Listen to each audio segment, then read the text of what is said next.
بزاف ديال الناس كيقولوا اوبر وليفت دابا سيطروا على السوق. تاكسي ماكلو الحوت. لا يا صديقي، تاكسي ما ماتش، بالعكس رجع بقوة ولا حتى هو خدام تطبيق رسمي. اليوم في أمريكا تقدر تطلب تاكسي من الهاتف، تشوف السائق، السير، الطريق وتوصل بأمان تام.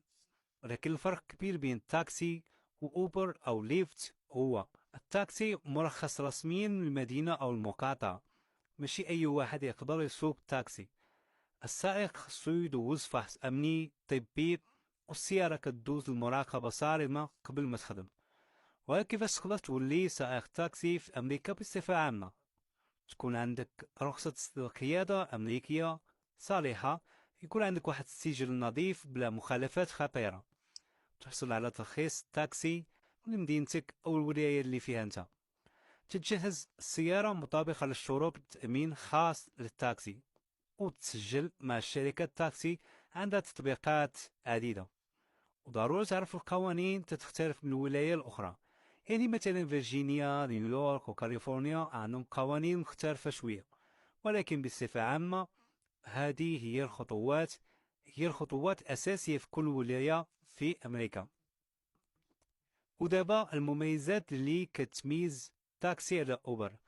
تاكسي مرخص رسميا، الشركة ما تقدرش توقفك بلا سبب، عندك حماية قانونية، والسعر واضح وثابت. العداد تابع للمدينة، ما فيه لا زيادة على حساب الطلب ولا مفاجآت ديال سيرج برايسين. الأمن والأمان والثقة، الزبون كيعرف أنه راكب مع سائق مرخص ومؤمن قانونيا.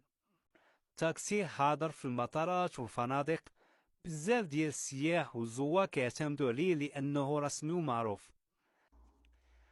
التاكسي ما خداش لتخييم رقمي فقط، العلاقة المباشرة بينك وبين الزبون، احترام، تواصل والتقدير الإنساني. فالنتيجة، التاكسي اليوم جمع بين الأصالة والتكنولوجيا، تطبيق ذكي، قانون رسمي، زائد حرية في الخدمة.